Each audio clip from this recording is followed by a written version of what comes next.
আপনি কি শরবতের মধ্যে কোনো কিছু মিশাইছেন নাকি? আমার মাথা কেন ঘুরতেছে? কিরে ভাই, ম্যানেজার দেখি কোনো কথা বলে না, কাহিনী কি? আরে শোভা আপা, আপনি চিন্তা করেন না, আমি এই ম্যানেজারকে আপনার সামনে মাত্র 2 দিনের মধ্যে নিয়ে আসতেছি। ম্যানেজার যখন জ্যোতিরাম্মুর কথার পাত্তা দেয় না, তখন সে ইজ্জত বাঁচানোর জন্য চাপা মারে। সেভাবে আজকে আকাশ তার সাথে নাই, তাই হয়তো ভাব নিচ্ছে। এরপর তারা যখন খাবার খেয়ে রেস্টুরেন্ট থেকে বের হতে নিবে, তখনই ওয়েটার তাদেরকে বাধা দেয়। এই আপনারা কই যাচ্ছেন? খাবারের বিল আপনাদেরটা এখনো ক্লিয়ার করা হয় নাই। তুমি কি এই জায়গায় নতুন নাকি? আমার এখানে খাবার খাইতে টাকা লাগে? আমি এখনই গিয়ে ম্যানেজারের সাথে কথা বলে আসতেছি। জ্যোতির্মার কথা শুনে ওয়েটার তো একদম ভয় পেয়ে যায়। ঠিক সেই সময় সেখানে ম্যানেজার এসে হাজির হয়। ম্যানেজারের এখন মন চাচ্ছে তার গালের মধ্যে একটা থাপ্পড় দিয়ে লাল করে দিতে। ম্যাডাম, আপনি আমাদের বিলটা তাড়াতাড়ি পে করে দিন। শুভ প্যারেশান হয়ে এই দিক ওদিক দেখছিল। জ্যোতির্মা তো তাকে বলেছিল এইখানে খাবারের কোনো টাকা দেওয়া লাগবে না, তাহলে এই ম্যানেজার টাকা কেন চাচ্ছে? জ্যোতির্মা দাঁত বের করে হাসছিল যেন এখানে কিছুই হয়নি। কে ম্যানেজার, আপনি কি আমাদেরকে ভুলে গেছেন? লাস্ট যখন আমরা এখানে আসছিলাম, আমরা তো ফ্রিতেই খেয়েছিলাম। হ্যাঁ, ওই দিন আমরা ফ্রিতে খাবার দিয়েছিলাম, কিন্তু সেটার একটা আলাদা কারণ ছিল। এখন আপনি জলদি বিল পে করে দিন। গতবার যখন তারা এই রেস্টুরেন্টে খেতে এসেছিল, তখন ম্যানেজার লক্ষ্য করেছিল তিনি শুধু একজন মেয়ে আর একজন বৃদ্ধ মহিলার দিকে নজর রেখেছিল। বাকিদের সাথে তেমন কোনো কথাই বলতে দেখেনি। ম্যানেজারের এত বছরের অভিজ্ঞতায় সে বুঝতে পেরেছে এই মহিলাদের সাথে টিভিজের তেমন কোনো সম্পর্কই নেই। কোনো সমস্যা নাই ম্যানেজার, আমি বুঝতে পারি নাই আপনি এত ছোট একটা বিষয় নিয়ে এত বড় করবেন। আমি এক্ষুনি ওর সাথে আপনার কথা বলাই দিই। আপনার যা বলার ওকে বললেন। এরপর জ্যোতির্মা তার হাতে ফোন বের করে একজনকে কল দেয়। ফোনের মধ্যে সে তাকে তাড়াতাড়ি আসতে বলে এখানে।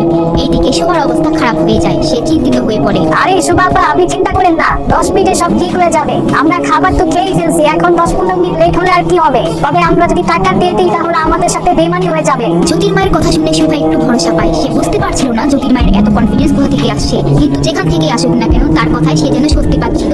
এইদিকে ম্যানেজারের হার্টবিট বেড়ে যায়। সে ভয় পাচ্ছিল এই কারণে আবার সত্যি সত্যি প্রিমিসকে ফোন দিয়ে দিল নাকি, জ্যোতির্মা আবার প্রিমিসের আত্মীয় নাকি। জ্যোতির্মা ফোন নিয়ে সাইডে চলে যায়। ম্যানেজারের নিঃশ্বাস বেড়ে যাচ্ছে। ঠিক সেই সময় সেখানে একটি ছেলে এসে হাজির হয়, আর জ্যোতির্মা তার সাথে সাথে বলে, আকাশ, ভালো হইছে তুমি চলে আসছো। এই ম্যানেজার তো আমাকে লজ্জায় ফেলে দিছিল। ওইখানে যে মহিলাটাকে দেখতেছো সে আমার বিজনেস পার্টনার। এই ম্যানেজার আমাকে ওনার সামনে লজ্জিত করছে। এখন তুমি কিছু একটা করো। আচ্ছা আন্টি, আমি দেখি কি করা যায়, আপনি কোনো চিন্তা করেন না। এরপর আকাশ ম্যানেজারের সামনে যায়। এইদিকে ম্যানেজারও আকাশকে দেখে একদম সাহস পেয়ে যায়, কারণ যখন সে দেখে এইখানে প্রিমিস না আকাশ এসেছে, তার কলিজায় যেন আবার প্রাণ ফিরে আসে। বাবা, এখন দেখেন আমার মেয়ের রূপজামাই চলে আসছে। এখন আর চিন্তার কোনো কারণ নাই, দেখবেন ও সব ঠিক করে দিবে। দেখেন ম্যানেজার, আমি এখানে চলে আসছি। এখন প্লিজ আপনি এই বিষয়টা বাদ দেন এখন। আচ্ছা, তুমি আইসা পড়ছো, ঠিক আছে। তুমি এখন বিল পে করে দাও, আমি সবকিছু ভুলে যাবো। ম্যানেজার, আপনি জানেন না আমার নাম আকাশ? আমার আব্বুর তো আপনি মনে হয় চিনেন। আমার আব্বুর কোম্পানির নাম আকাশ কনস্ট্রাকশন। ও আচ্ছা, তাই? আচ্ছা, তাইলে আপনার মনে পড়ছে? তাইলে তো আপনি যা বলছিলেন সব এখন clear. Okay, thank you manager সাহেব। আপনার আব্বেন আমরা কখনোই বলবো না। আর আমি সামনে আপনাদের এই রেস্টুরেন্টে আসবো আরো। আমরা তাহলে যাই এখন। এক মিনিট দাঁড়াও, আমি কখন তোমাদেরকে যাইতে বলবো? এই ম্যানেজার সাহেব, আপনার আমাদের বাইক পর্যন্ত আটকে দেওয়ার আশা কোনো দরকার নাই। আমরা একাই যেতে পারবো, আপনার আর কষ্ট করা লাগবে না। ম্যানেজার আকাশকে যা বলছিল আকাশ মনে হয় বুঝতেছিল না। ম্যানেজারের মনে হচ্ছে আকাশ একটা বদমাইশ ছেলে। যখনই আকাশ আবার চলতে নিয়েছিল, ম্যানেজার পেছন থেকে তার কলার ধরে তাকে সামনে ঘুরিয়ে ফেলে, আর আকাশ কিছুটা ব্যথা পায়। আরে আরে ম্যানেজার সাহেব, আপনি এটা কি করতেছেন? তোমরা এখান থেকে যাইতে পারবে না যতক্ষণ না তোমরা আমাদের খাবারের বিল পরিশোধ করতেছো। যদি তোমরা আমার সাথে কোনো চালাকি করার চেষ্টা করো, তাহলে আমি কিন্তু তোমাকে পুলিশে দিয়ে দিব। ম্যানেজার সাহেব, আপনি মনে হয় আমাকে ভুল বুঝতেছেন। আমার নাম আকাশ, আর আপনি আমার কাছে টাকা চাচ্ছেন। আমার কাছে এইসব দেখার টাইম নাই যে তোমার নাম কি। যদি তুমি আমাদের খাবারের বিল না দাও, আমি কিন্তু তোমাকে পুলিশে পাঠিয়ে দিব। ম্যানেজার এবার রেগে যায়, আর সবার দিকে রাগের নজরে দেখছিল। ম্যানেজারকে তারা যত দেরি করাচ্ছিল তত বেশি তার রাগ হচ্ছিল। তোমরা শুধু আমাকে বলো, তোমরা কি খাবারের টাকা দিবা কি দিবা না? তোমরা বিল দিবা না, তাই না? ম্যানেজার তাদেরকে বিল দেওয়ার কথা জিজ্ঞেস করে। তাদের দেখে মনে হচ্ছে তারা বিল দিতেই চাচ্ছে না। ম্যানেজারের তখন এত রাগ উঠে সে পকেট থেকে ফোন বের করে 999 কল দিয়ে দেয়। এইদিকে আকাশ বুঝতেছিল না সে এখন কি করবে। জ্যোতির্মায়ের সাথে আসা সবারও মেজাজ খারাপ হয়ে যায়। এত বড় রেস্টুরেন্টে এসে তাকে এত বেজ্জতি করছে। ম্যানেজার সাহেব, আপনার ফোন দেওয়া লাগবে না, আমি আপনাদের বিল পরিশোধ করে দিতেছি। আকাশ বুঝতেছিল না ম্যানেজার তার সাথে হঠাৎ কেন এমন করছে। হঠাৎ ম্যানেজার এত বদলে গেল কিভাবে, এই ব্যাপারে তার কোনো আইডিয়াই হচ্ছে না। এখন সে শুধু তার জানমান বাঁচানোর জন্য টাকা দিচ্ছে। আচ্ছা, যাই হোক, তোমাদের মধ্যে কেউ একজন তো বিল দেওয়ার জন্য রাজি হয়েছে। তোমাদের সব মিলে 30,000 টাকা বিল হয়েছে। আকাশের চেহারার রং একদম বদলে যায়। তার এখন এমন মনে হচ্ছে যেন তার বুকের ভিতর থেকে কলিজা বের হয়ে আসছে। তার সামনে খাবারের বিল একদম ডিটেলসে দেওয়া ছিল, যেখানে এক বোতল শরবতের দামে ছিল 5,000 টাকা। সে ঘুরে ঘুরে শুধু জ্যোতির্মা আর সবার দিকে তাকাচ্ছিল। তার মনে মনে গালি দিচ্ছিল, কিন্তু তার হবু শাশুড়ি হওয়ার কারণে কিছুই বলতে পারছে না। শোভা আপা, টেনশন করেন না, আকাশ বিল পে করে দিবে। এই নেন আমার ব্যাংকের ডেবিট কার্ড, এই কার্ড থেকে টাকা রাখেন। ম্যানেজার সাথে সাথে কার্ড নিয়ে পশ মেশিনে ঢুকিয়ে টাকা রাখার জন্য ট্রাই করে, কিন্তু হঠাৎ সে দেখতে পায় তার কার্ডের মধ্যেও পর্যাপ্ত পরিমাণ টাকা নেই। এই, আপনার কার্ডে তো টাকা নাই, মাত্র 15,000 টাকা আছে। আচ্ছা, আপনি কি বাকি টাকা হ্যান্ড ক্যাশ দিবেন নাকি? কি আমার অ্যাকাউন্টে মাত্র 15,000 টাকা আছে? আয় হায়, কি বলে? আকাশ নিজেও জানে তার অ্যাকাউন্টে এই টাকাই ছিল, কিন্তু সবার সামনে ভাব দেখানোর জন্য একটু নাটক করে। এইদিকে আকাশ জানে সে তার পরিবারের কাছে টাকা চাইলেও এখন সে পারে না, তাই সে সরাসরি জ্যোতির্মার কাছে গিয়ে কার্ডটা বের করে একটি হাসি দেয় আর বলে, আসলে এখনো 15,000 টাকা শর্ট পড়ছে। আপনি আপনি কি সেটা এখন দিতে পারবেন? আচ্ছা, কত টাকা দিতে হবে? আন্টি আমি 15,000 দিয়ে দিছি, আর মাত্র 15,000 বাকি। আকাশ, আমার কাছে তো টাকা ছিল, কিন্তু আমি এই কদিনে প্রায় 2 লাখ টাকা খরচ করে ফেলছি। আশেপাশের মানুষ তাদের দিকে হাসছিল। এরপর জ্যোতির মা আর কোনো উপায় না পেয়ে শোভার কাছে যায়। শোভা আপা, আপনার কাছে কি 15,000 টাকা হবে? যখনই শোভা দেখতে পেল জ্যোতির মা তার কাছে টাকা চাচ্ছে, তার রাগে মাথা গরম হয়ে যায়। সে হাঁটতে হাঁটতে ম্যানেজারের কাছে গিয়ে বাকি টাকা পেমেন্ট করে দেয়, আর সে কোনো দিকে না তাকিয়ে রেস্টুরেন্ট থেকে বের হয়ে যেতে থাকে। শোভা আপা, যায়েন না প্লিজ, আমি আপনার সমস্ত টাকা আপনার নাম্বারে পাঠিয়ে দিব। আমাদের বিজনেস নিয়ে অনেক কথা আছে। শোভা আপা, যায়েন না প্লিজ। শোভা আর এক সেকেন্ডও দাঁড়ায় না। এদিকে আকাশ লজ্জিত বিল খেতে না পেরে, এবং জ্যোতির মারও কোনো মুখ নেই আকাশকে কিছু বলার, কারণ টাকা ছাড়া এখানে খেতে চলে এসে পড়েছে। এরপর দুইজন সরাসরি প্রেমিকদের হোটেলে চলে যায়। পরের দিন যখন তাদের হোটেল থেকে যাওয়ার সময় হয়ে যায়, তখন জ্যোতির মা আরো কয়েকদিন সেই হোটেলে থাকতে চায়, কিন্তু তখনই আসে বাধা। প্রেমিসের বুক করা হোটেলের রহস্য কি ফাঁস হতে যাচ্ছে তা আপনাদের এই হোটেলে থাকার সময় শেষ হয়ে গেছে। আগামীকাল দুপুর 12টার আগেই হোটেল থেকে বের হয়ে যাবেন। আমরা আরো একদিন এই হোটেলে থাকতে চাই, আপনি আমাদের জন্য একটা রুম বুক করে দেন। না ম্যাডাম, এটা হবে না। আমাদের এইখানে এই নিয়ম, এর জন্য আমাদেরকে মাফ করবেন। সেইখানের হোটেল অথরিটির কাছে কোনো পারমিশন ছিল না যে তারা তাদের কাস্টমারকে আরেকদিন থাকার জন্য পারমিশন দিতে পারবে। একদিন নয়, 1 ঘন্টার জন্য তারা সময় দিতে পারবে না। আমরা আরো একদিনের জন্য এখানে থাকতে পারবো না। আমি ঠিকই শুনলাম, তোমাদের এই হোটেলের মধ্যে কি আর কোনো রুম থাকে নাই? আমরা আরেকদিন কেন থাকতে পারবো না? আমাকে মাফ করবেন ম্যাডাম, আমি কোনো টাইম বাড়াতে পারবো না। কিন্তু আপনারা যদি আরো টাইম বাড়াতে চান, তাহলে আমাদেরকে প্রেমিসার ও রাধিকা ম্যামকে রাখতে হবে। যদি তারা বলে আরেকদিন মারা দিতে, তাহলে আমরা সেটা করতে পারবো। এই হোটেলের এটাই নিয়ম, এর বাইরে আমাদের কোনো ক্ষমতা নাই। কি আমাদের এই হোটেলে থাকার জন্য প্রেমিসকে ডাকতে হইব? জ্যোতির মা কোনোভাবেই প্রেমিসের সামনে হাত তুলতে চায় না। এই হোটেলের নিয়মগুলো তার কাছে অনেক আজব লাগছিল। তার মনে হচ্ছিল এই হোটেল খুব শীঘ্রই একবারে বন্ধ হয়ে যাবে। এরকম জায়গায় ঠিক থাকতে পছন্দ করবে না। ঠিক আছে, আমরা একদম দুপুর 12টার আগে এই হোটেল থেকে বের হয়ে যাবো। আসলে ঢাকা শহরে হোটেলের অভাব নেই, তাই সে ভাবছে খুব সহজেই কোনো হোটেলে উঠতে পারবে। তাদের কথা চলাকালীন সেই সময় এখানে হাজির হয় রাধিকার মা।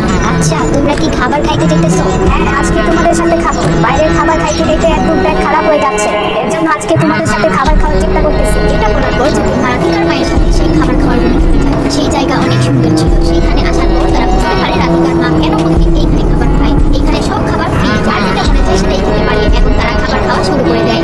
আরে ভাই, আমি তো ভাবতেই পারি না এই জায়গার খাবার এত টেস্ট হইব। যদিও তার মা মনে মনে ভাবছে এত রকম সুস্বাদু খাবার এর আগে তারা কখনো খায়নি। আজকে তারা আলবাহারে যেই খাবার খেয়ে এসেছে তার চেয়ে অনেক সুস্বাদু ছিল এই খাবার। তবে তাদের কষ্ট হচ্ছিল এটা ভেবে যে আগে তারা কেন এখানে খাবার খেতে আসলো না। তারপর তারা নিজেদেরকে বোঝানোর জন্য বলে, এইখানের যে আলবাহারের খাবার অনেক বেশি মজার, ওইখানের খাবার সব বিদেশ থেকে আসে। এরপর তারা খাবার খায় এবং জ্যোতি ও তার মা সেখান থেকে বের হয়ে আসে। জ্যোতি ও তার মা লক্ষ্য করে কিছু লোক ট্রাকে করে মাল নামাচ্ছে। ওই দিন তারা যেই ট্রাক আলবাহার রেস্টুরেন্টের সামনে দেখেছিল, আজকে সেটা তাদের হোটেলের সামনে দেখছে। আচ্ছা, এগুলো সব কোথা থেকে আসতেছে? এইখানে সমস্ত মাল বিভিন্ন দেশ থেকে আসতেছে। এইখানে কিছু খাবার ইন্ডিয়া থেকে, কিছু খাবার পাকিস্তান থেকে, আবার কিছু খাবার থাইল্যান্ড থেকে আসতেছে। এগুলা বাই ইয়ারে আসতেছে। আপনারা চিন্তা করেন না, আপনাদের জন্য টাটকা ও ভালো খাবারই আমরা নিয়ে আসি। আচ্ছা, আপনি কি আমাকে বিলগুলো দেখাইতে পারবেন? এই খাবারগুলো কখন কোথা থেকে আসতেছে? এই কথা শুনে হোটেল বয় আর দেরি না করে সেই বিল জ্যোতির মায়ের হাতে দিয়ে দেয়। সেইখানে খাবারের ব্যাপারে সমস্ত ডিটেলস লেখা ছিল। আচ্ছা, আপনাদের কি আমাদের উপর বিশ্বাস নাই? আমরা আপনাদের যেই খাবার এই হোটেলের ভিতর খেতে দেই, সেটা ঢাকা শহরে কোথাও সাপ্লাই দেই না। এটা মাত্র 1 ঘন্টা আগেই বাইরে থেকে আসছে। এর চেয়ে ভালো খাবার আপনারা বাংলাদেশে কোথাও পাবেন না। আচ্ছা, বুঝলাম। তাহলে বাকি খাবার কই যাবে? বাকি খাবার আলবাহার রেস্টুরেন্টে যাবে। তবে এই সমস্ত ভালো খাবার তো এই হোটেলের গেস্টদের জন্য দেওয়া হয়। তবে আলবাহারের মোটামুটি ভালো খাবার যায় তাদের ওইখান থেকে পরে ঢাকার অন্যান্য রেস্টুরেন্টগুলোয় পৌঁছায়। যখনই জ্যোতি আর তার মা এই কথা শুনে তাদের মাথার উপর যেন আকাশ ভেঙে পড়ে। তারা আলবাহারে গিয়ে যেই খাবার খায় সেই খাবার নাকি এই হোটেল থেকে যায়। হোটেল বয়ের এমন কথা শুনে তার মাথা ঘোরা শুরু করে এবং সে অজ্ঞান হয়ে পড়ে। এরপর রাধিকার মা তার মুখে চোখে পানি ঢেলে তাকে ঠিক করে। জ্যোতির মা উঠে সেই হোটেল বয়কে আবার জিজ্ঞেস ভাই, সত্যি যে এই খাবারগুলো যে পাচ্ছে এগুলো আলবাহার রেস্টুরেন্টে যাইতো? হ্যাঁ ম্যাডাম, আপনি একদম ঠিক বলেছেন। এগুলো এখন আলবাহারে যাবে। হোটেল বয়ের এই কথা শুনে জ্যোতি ও তার মায়ের কষ্টে জীবনটা বেদনাময় হয়ে যায়। তারা যেই খাবার এত দাম দিয়ে কিনে খেয়েছিল সেটা নাকি তাদের জন্য স্পেশালভাবে ফ্রি রাখা হয়েছিল এখানে। আচ্ছা আপা, আপনি কি ঠিক আছেন এখন? ছাড়ো, তোমার আমাকে নিয়ে চিন্তা করা লাগবে না। জ্যোতির মায়ের এখন এইটা ভেবে খারাপ লাগছিল রাধিকার মা এত সুস্বাদু টেস্টি খাবার এখানে ফ্রিতে খাচ্ছিল। তাদের আজকে আফসোসের কোনো শেষ নেই। এরপর তারা হোটেলের গার্ডেনের সামনে বসে আড্ডা দিতে থাকে।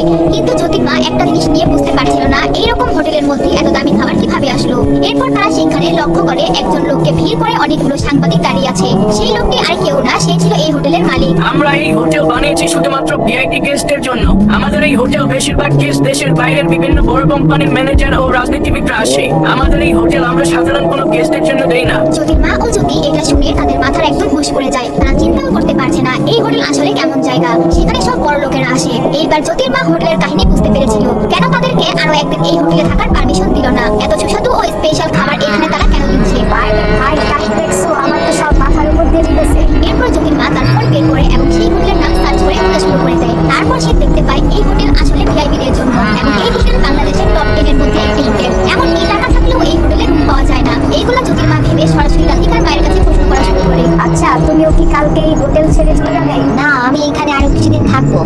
আমার জন্য আরো কিছুদিন এখানে থাকার ব্যবস্থা করে দিয়েছে। এর জন্য এখানে আরো কিছুদিন থাকতে পারবো। আচ্ছা আপা, আপনি এক কাজ করেন না, আপনার মেয়ের ভতিজাবের কাছে বলে আমাদের জন্য আরো কিছুদিন এখানে থাকার ব্যবস্থা করে দেন। আমরাও আপনার সাথে আরো কিছুদিন এখানে থাকতে চাই। জ্যোতির মায়ের মুখের ভাষা যেন মিনিটেই পরিবর্তন হয়ে গেল। মনে হচ্ছে রাধিকার মায়ের মতো করে কথা বলেছে।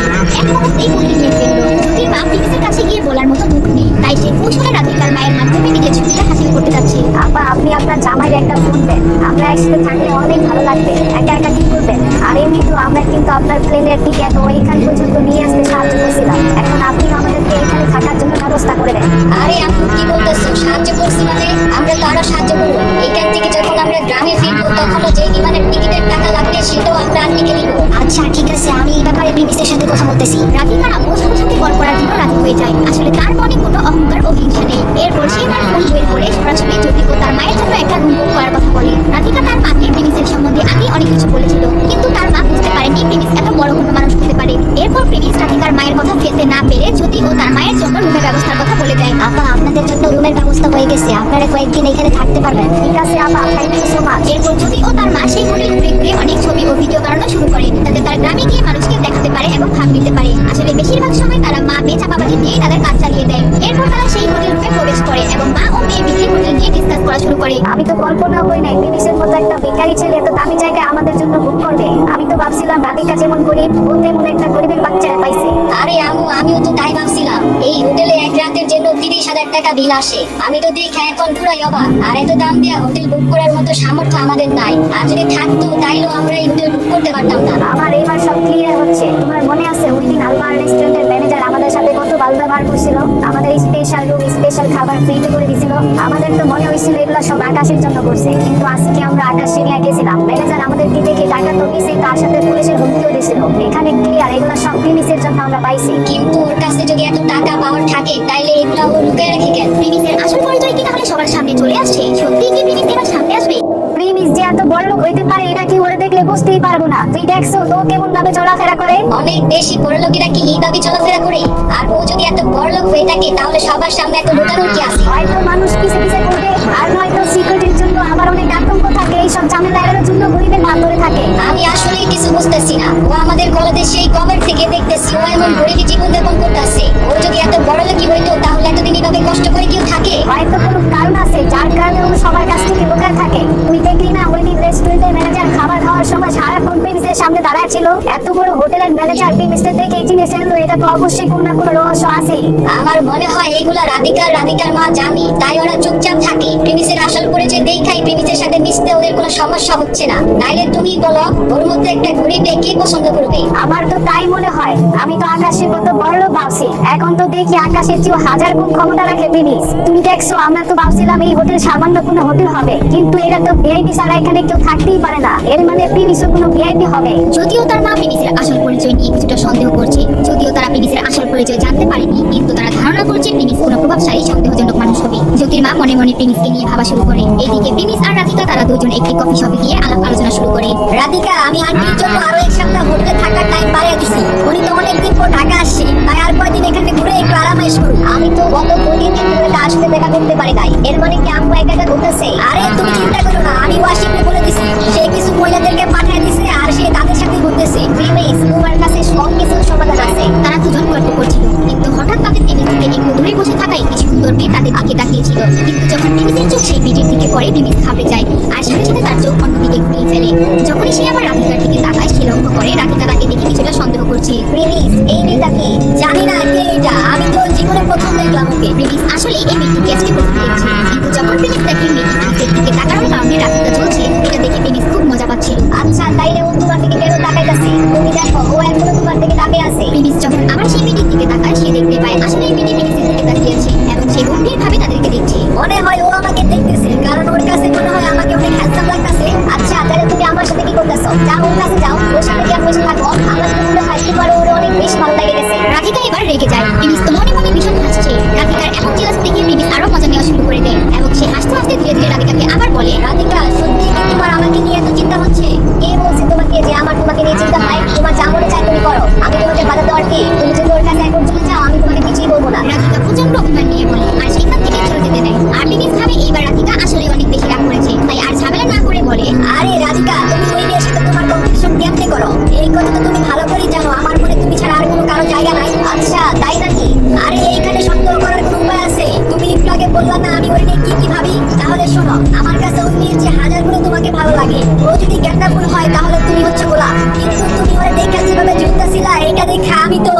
বলছে ওরে দেখে আমি চলতেছি, কখন আমি বললাম আমি ওরে দেখা চলতেছি? আর তোমাকে এটা কে বলছে যে ওই মেয়ে তোমাকে পছন্দ করে? আচ্ছা তোমার কি বিশ্বাস হইতেছে না এখন? আমি তোমাকে বলতেছি তুমি দেখো ওই মেয়ে আমাকে পছন্দ করে কিনা। এটা বলে প্রিমিস ওই মেয়েটির সামনে যাওয়া শুরু করে। এইদিকে রাধিকার প্রিমিসকে নিয়ে চিন্তা শুরু হয়ে যায়। আরে প্রিমিস থামো, যাইও না প্লিজ থামো। রাধিকা মজা করে বলছিল মেয়েটি প্রিমিসকে পছন্দ করে কিনা, আর সেটা প্রমাণ করার জন্য প্রিমিস সরাসরি ওই মেয়ের দিকে চলে যায়। যখন প্রিমিসকে ওই মেয়েটির সামনে আসতে দেখে সে ঘাবড়ে যায়। দেখো আমি তো তোমার নাম জানি না, কিন্তু তারপর আমি এই ব্যাপারে একটা কথা বলার জন্য নিজে এখানে চলে আসছি। তুমি আসলে যেটা ভাবতেছো ওইরকম কিছু না। আমি অলরেডি একজনের সাথে কমিটেড, তোমার সাথে আমার কিছু হচ্ছে না। তাই প্লিজ তুমি আমার দিকে এইভাবে তাকানো বন্ধ করো।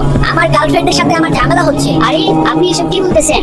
আরে আমি তো বলতেছি যে আমাদের মধ্যে কোনো কিছু হওয়ার সম্ভাবনা নাই। তুমি কি নিয়ে কথা বলতেছো? তোমার কি মাথা খারাপ নাকি? তুমি এসব ফালতু কথা আমার সামনে কেন বলতেছো? ভাই কে তুমি? আর কে বললো তোমাকে যে আমি তোমার পছন্দ করি? মেয়েটির কথা শুনে যেন প্রিমিসের মুখ একদম বন্ধ হয়ে যায়। প্রিমিসের আসলে আরো ভেবে চিন্তে এখানে আসা উচিত ছিল। তো তাইলে তুমি আমার দিকে এইভাবে তাকিয়ে কেন ছিলা? প্রিমিস এবার লজ্জায় পড়ে যায়। আশেপাশের কিছু মানুষ তার দিকে তাকিয়েছিল।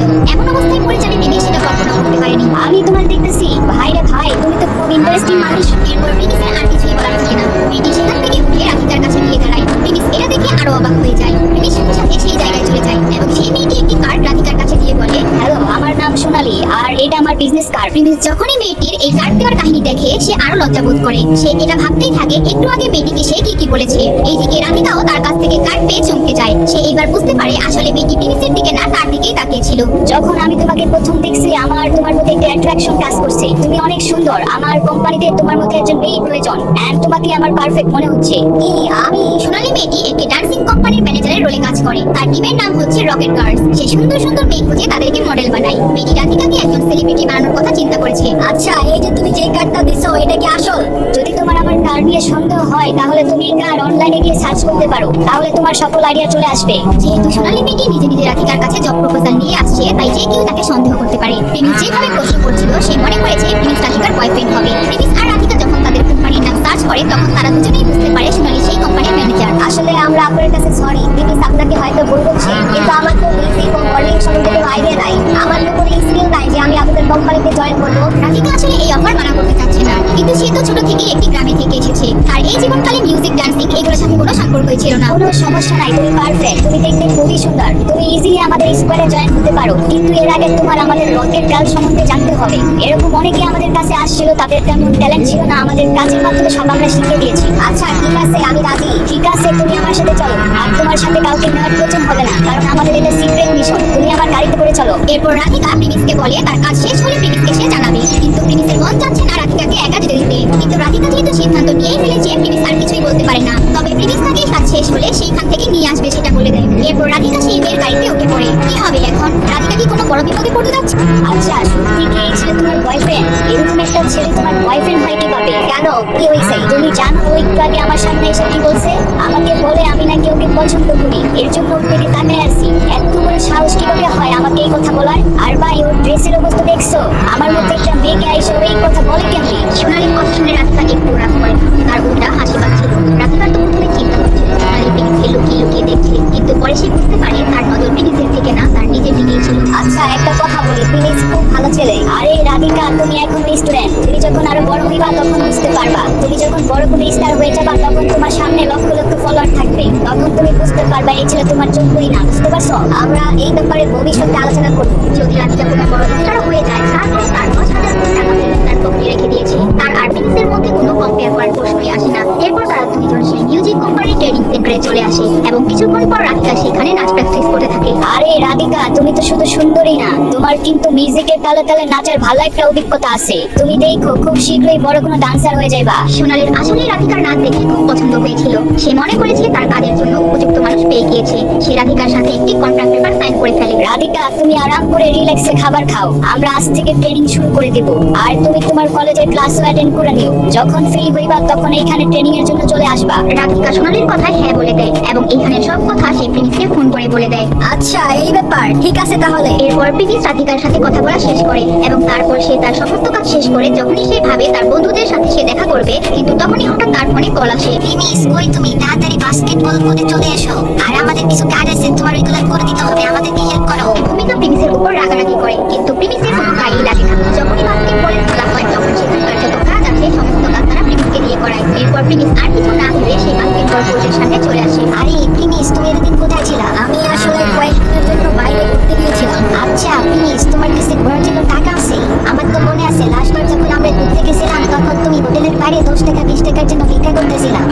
ভূমিকা কেমন কথা বলতেছো? তোমার কি মনে নাই প্রিমিসের কাছে লাক্সারি একটা গাড়ি আছে? যার কাছে এত দামি একটা গাড়ি আছে সে কি করতে চাইতে পারে না? ভূমিকাও তার কথা শুনে হাসতে থাকে। ভূমিকাও জানতে পারে প্রিমিসের কাছে যেই গাড়িটা তারা দেখেছিল সেটা অন্য একজনের ছিল, আর এই কথা আর কেউ না, প্রিমিস তাদেরকে বলেছিল। তো এর জন্য ভূমিকার মনে প্রিমিসের জন্য যে সম্মান ছিল সেটা আর এখন নেই। প্রিমিস তো তার কথা শুনে, কিন্তু এর পরিবর্তে তাকে কিছুই আর বলে না। কি প্রিমিস, তুমি আজকে এই জিনিসপত্রগুলো তোমার সেই দামি গাড়ি নিয়ে আসলো না কেন? ওই গাড়ি তখন থেকে খারাপ হয়েছিল, ওইটা এখনো গাড়ির গ্যারেজে আছে, এর জন্য আমি নিয়ে আসতে পারি নাই। আরে ভাই, প্রিমিসের কথাটা শোনো, ও যেভাবে বলতেছে মনে হচ্ছে ওই দামি গাড়িটা ওরই ছিল। প্রিমিস ওদের উস্কানিমূলক কথা শোনার পরেও কোনো জবাব দেয় না। সে চুপচাপ সেখানে দাঁড়িয়ে থাকে, কিন্তু এর পরেও ঈশান, জিশান ও ভূমিকারা প্রিমিসের পিছু ছাড়ে না। গন্ডারের সামনে দেখছো তোমরা কখনো? প্রিমিস ভাইয়ের দিকে দেখো, প্রিমিস ভাই চালায় লাক্সারি কার, আর আমরা তো ছোটখাটো একটা গাড়ি চালাতে পারি না। দেখতেছো সবাই আমাদের মধ্যে কি ডিস্টেন্স? যদি তোমরা লাক্সারি কার চালাতে মন চায় তাহলে তোমাদের সামনে শব্দ হওয়া লাগবে। সবার কথা শুনে প্রিমিস তার কোনো জবাবই দেয় না।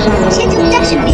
এরপর প্রিমিস সেখান থেকে চলে গিয়ে পাশে একটি জায়গায় গিয়ে বসে, এবং এইদিকে সেখানে বাস্কেটবল খেলা শুরু হয়। কিন্তু হঠাৎ সেখানে একটি গাড়ি এসে থামে। আরে ইয়াসমিন, তুমি? সেই গাড়িতে আর কেউ না, সেটা একজন ইয়াসমিন। ইয়াসমিন ছিল ঢাকা নিউ সিটি ব্যাংকের একজন কর্মকর্তা। ভূমিকা যখন হঠাৎ ইয়াসমিনকে সেখানে দেখতে পায় সে অবাক হয়ে যায়। সে বুঝতে পারে না আসলে ইয়াসমিন এখানে কি করে। ভূমিকা, এটা কি তোমার সেই সিটি ব্যাংকের কাজিন না? আমি যতটুকু জানি, মানে আমি বলতে চাচ্ছি ওর কি এখনো বিয়ে হয়েছে?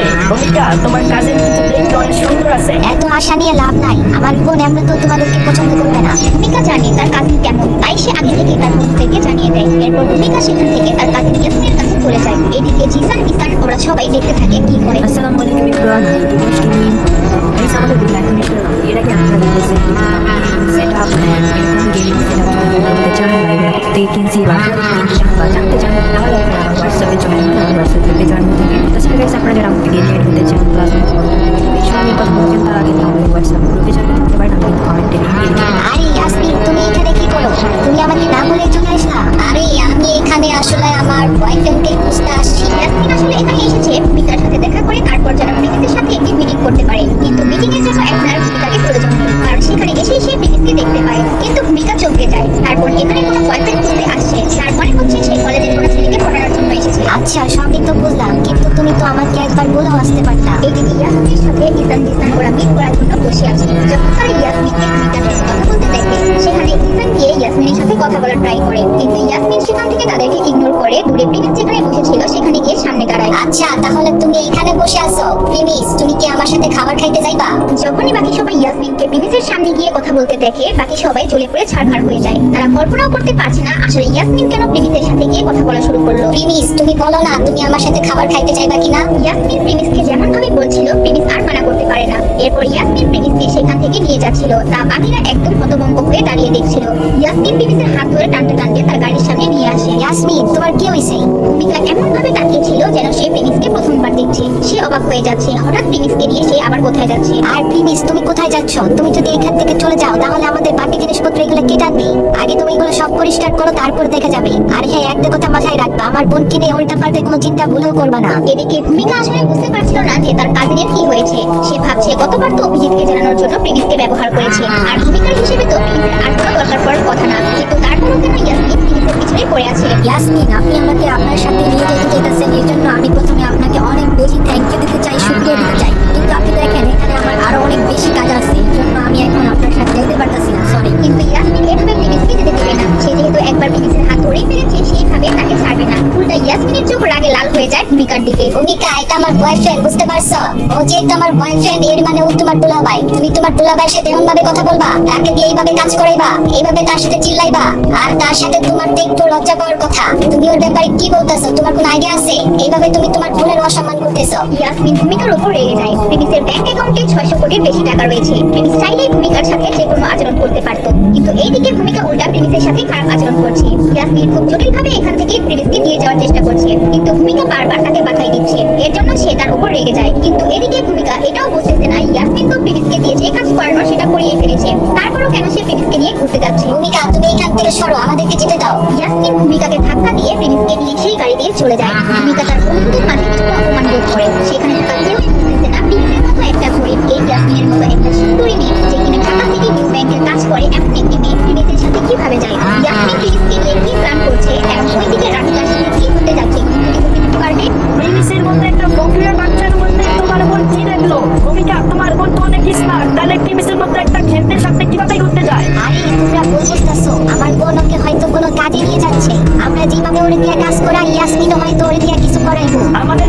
পরিচয় দিলা, আমাদের সব এখানে দাঁড়াতে সব দেখলাম।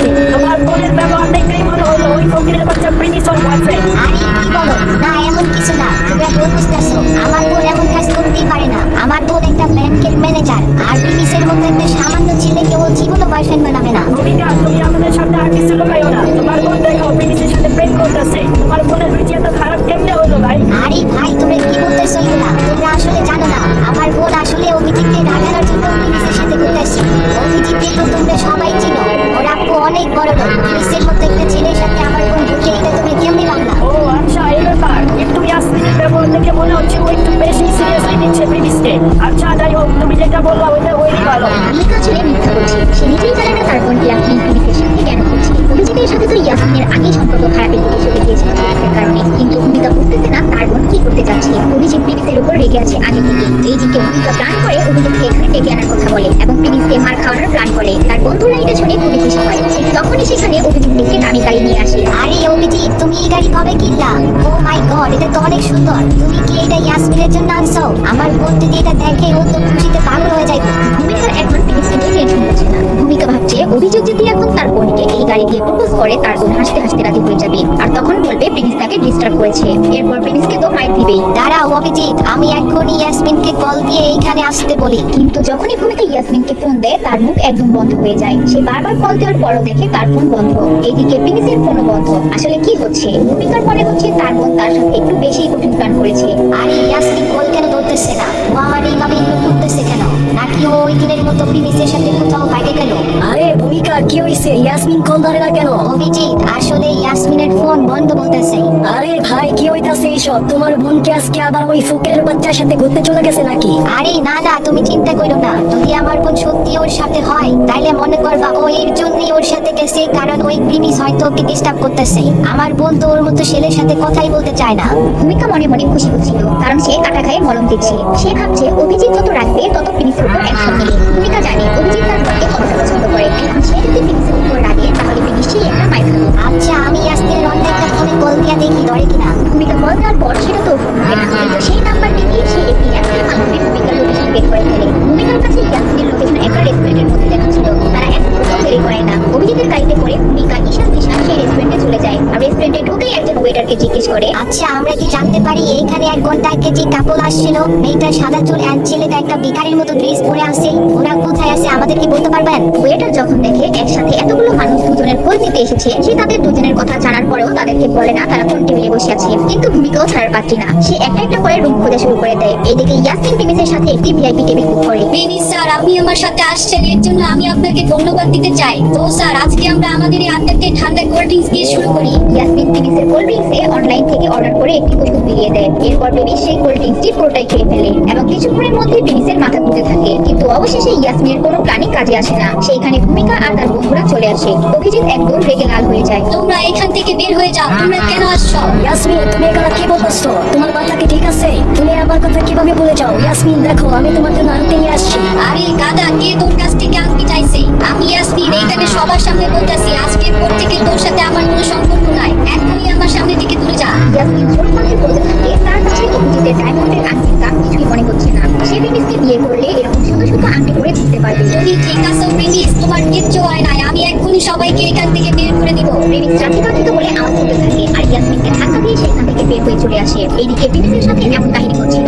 ওইদিকে সোনালী রাধিকাকে ডান্স প্র্যাকটিস করাচ্ছিল হাতে টিচারের কাছে এবং সেইখানে 3 জন মেয়ে আসে সোনালী তাদের সাথে রাধিকাকে পরিচয় করে দিয়ে থাকে। রাধিকা, এখানে যাদের দেখতেছো ওরা আমাদের টিম মেম্বার। ওদের নাম হচ্ছে মিলি, জাসবি, অনিশা। হ্যালো, আমি মিলি। হাই, আমি রাধিকা। রাধিকার কেন জানি মনে হলো মিলির সাথে তার আগেও কখনো দেখা হয়েছিল। সোনালী আপু, রোহানি কি ঠিক আছে? ও যদি ঠিক থাকে তাহলে ওকে বলো না ও যেন কালকে থেকে প্র্যাকটিসে চলে আসে। রোহানি? না, ওকে বলার কোনো দরকার নাই, কারণ আমাদের কাছে রাধিকা আছে। এখন রোহানিকে আনার কোনো প্রয়োজন নেই। আমি চাই তোমরা নতুন একটা গ্রুপ বানাও আর সেই গ্রুপের নাম দাও স্বপ্নের শেরজারি। তোমাদের একদম বেশ দিয়ে কাজ করতে হবে। যখন সঠিক সময় আসবে কোম্পানি তোমাদেরকে সিলেক্ট করবে। নিশা যখন শুনে তার বেস্ট ফ্রেন্ড রাধিকার এন্ট্রি নেওয়ার কারণে তার এই গ্রুপে জয়েন হওয়া হচ্ছে না, তার মাথা খারাপ হয়ে যায় আর রাধিকার উপর অনেক রাগ অভিমান চলে আসে। আচ্ছা ঠিক আছে গাইস, তোমরা কাজ করো, তোমাদের নাচের প্র্যাকটিস শুরু করে দাও। এরপর নাচের টিচার রাধিকাকে প্র্যাকটিস করানো শুরু করে। রাধিকার নাচ দেখে নিশা হিংসায় ছেড়ে চলে যায়। সে ভাবে রাধিকা হয়তো সামনে বড় কোনো স্টার হয়ে যাবে। তাদের নাচ শেষ করার পর নাচের টিচার সেখান থেকে চলে যায়। রাধিকা শোনো, তুমি এদিকে আসো, তোমার সাথে আমার কিছু কথা আছে।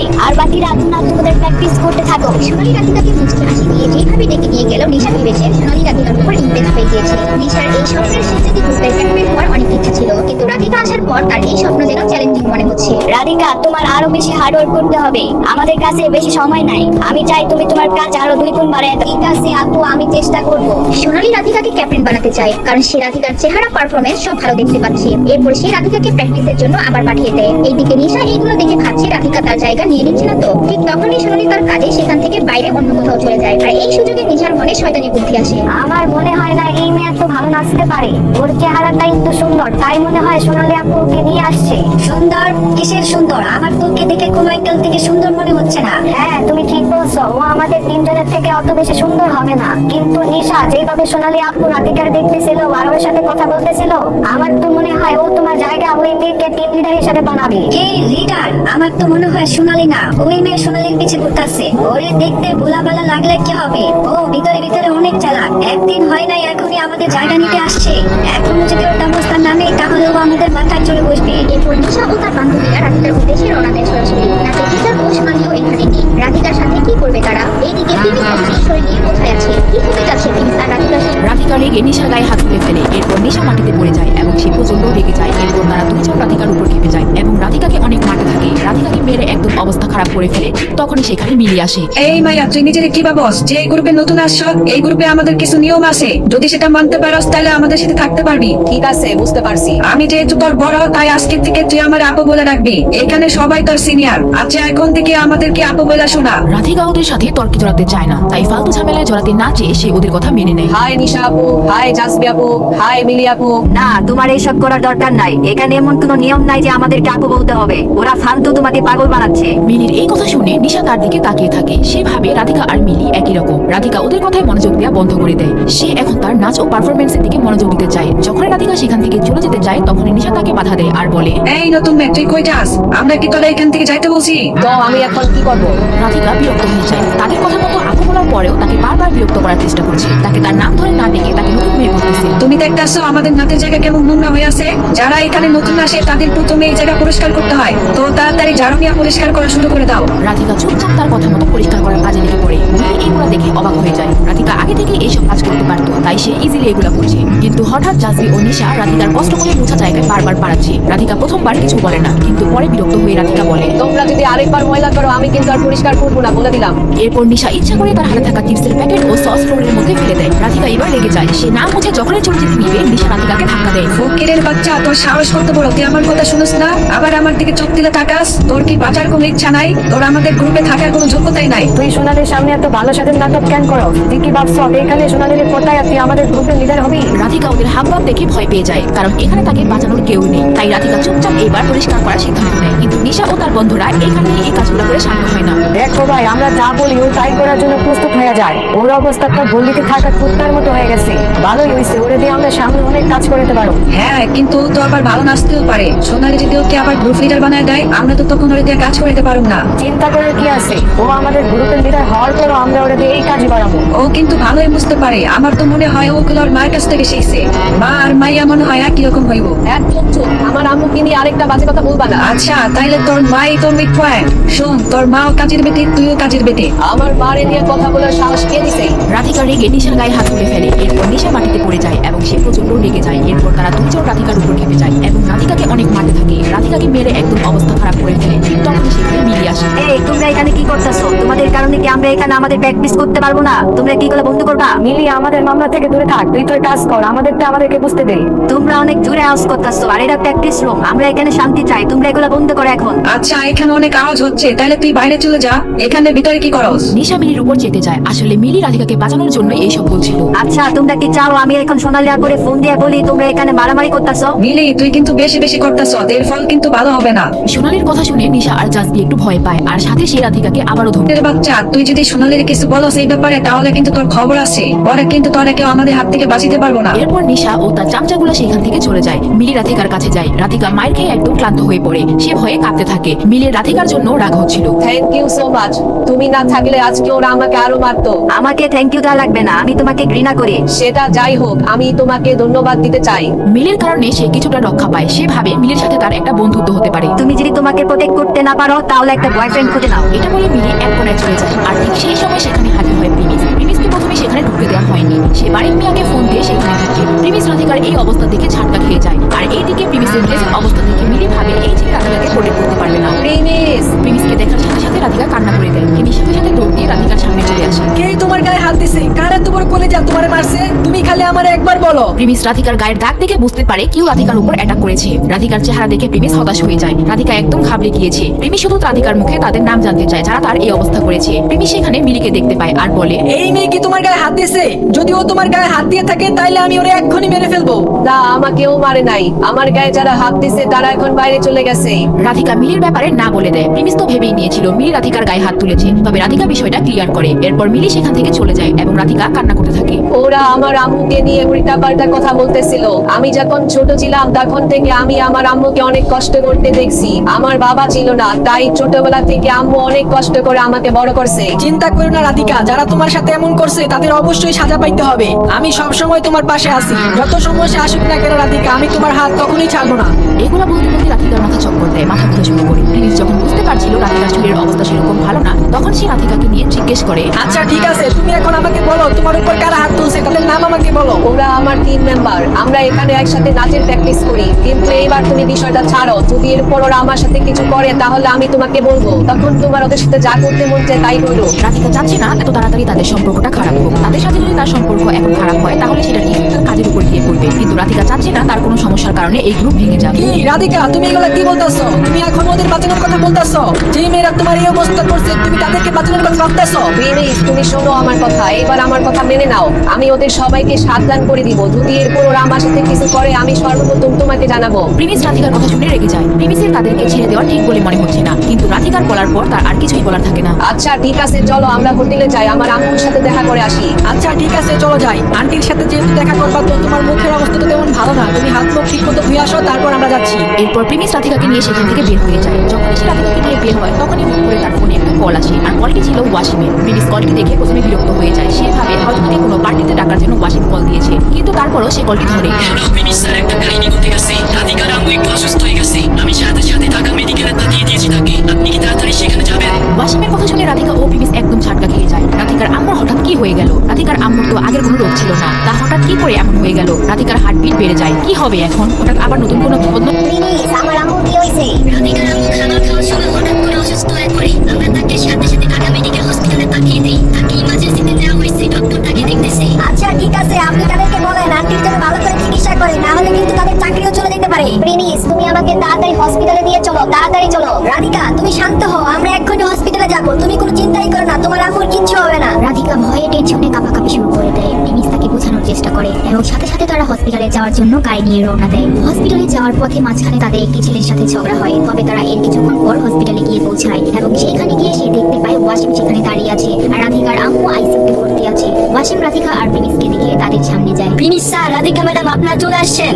আন্টির অবস্থা এখন কেমন আছে? রাধিকা প্রিমিসের কাছ থেকে সরে গিয়ে সরাসরি সেই আইসিইউ রুমের বাইরে উঁকি দিয়ে দেখা শুরু করে। ডক্টররা সেখানে রাধিকার আম্মুর চিকিৎসা করছিল। দরজা বন্ধ থাকার কারণে রাধিকা সেখানে দাঁড়িয়ে চিন্তা করছিল। ঠিক সেই সময় তার পাশে এসে প্রিমিস দাঁড়ায় এবং তাকে সান্ত্বনা দেওয়ার চেষ্টা করে। এর 1 ঘন্টা পর ডক্টর চিকিৎসা করে আইসিইউ থেকে বের হয়। আমার আম্মু ঠিক আছে না? আমার আম্মুর অবস্থা এখন কেমন? ওনার অবস্থা এখন একটু জটিল। আমরা ওনার যথেষ্ট চিকিৎসা করছি, কিন্তু উনি পুরোপুরি ঠিক হয়নি। এর জন্য আমাদেরকে সিনিয়র ডক্টরের সাথে আলোচনা করতে হবে। আর এখন এর চেয়ে বেশি আমরা কিছু বলতে পারতেছি না। আমরা তাদের সাথে কথা বলে তারপর বাকিটা বলতে পারবো। ডক্টরের কথা শুনে রাধিকার মাথা চক্কর দিয়ে থাকে, কিন্তু প্রিমিস তাকে সামনে নেওয়ার চেষ্টা করে আর বলে, এখানে ভয় পাওয়ার কি আছে? ডাক্তার তো বললো সব ঠিক হয়ে যাবে। তুমি চিন্তা করো না, আন্টি ঠিক হয়ে যাবে। আন্টির জন্য যা করা লাগে আমরা করবো, তুমি চিন্তা করো না, ভরসা রাখো। আমার আম্মুর সাথে দেখা করতে চাই, আমার একটু ভালো লাগতেছে না। আমি এখনই আম্মুর সাথে দেখা করতে চাই। ম্যাডাম আপনি শান্ত হন। ভিতরে যিনি আছেন তিনি এখন দুর্বল, এমনকি তার শরীরে ট্রিটমেন্টের জন্য বিভিন্ন ইকুইপমেন্ট লাগানো আছে। আর এমনি তো আমরা ওনাকে ওষুধ দিয়েছি।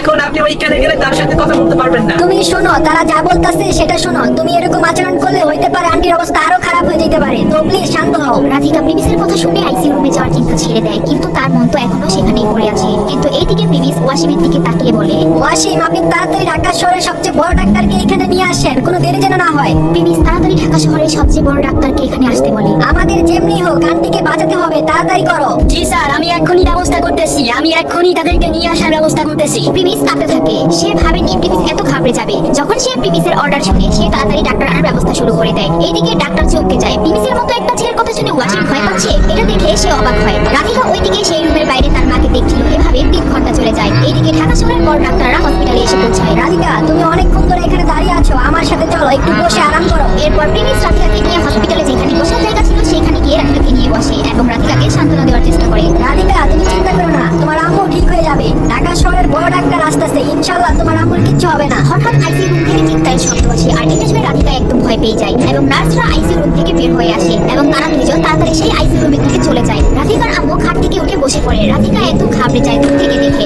রাধিকা ভিতরে ঢোকার চেষ্টা করলে নার্সরা তাকে বাধা দেয় আর বলে, দেখেন ম্যাডাম, এটা আইসিইউ, এখানে শুধু ডক্টর বের অ্যালাউ, তাই শান্ত হন। আর এমনিতে আপনি তো ভিতরে গেলে কোনো সাহায্য করতে পারবেন না। আপনার ডাক্তারকে বলছি তারা দ্রুত আসতেছে, তাই প্লিজ আমাদেরকে আমাদের কাজ করতে দেন। রাধিকা প্লিজ, তুমি শান্ত হও। তুমি যদি ভিতরে চলে যাও তোমার আম্মু ঠিক হয়ে যাবে না। আমাদের ডক্টরের উপর ভরসা করতে হবে। তোমরা আমাকে আমার আম্মুর সাথে দেখা করতে কেন দিচ্ছ না? তোমরা আমাকে যাইতে দাও, আমি ভিতরে যাবো, আমাকে আর বাধা দিও না।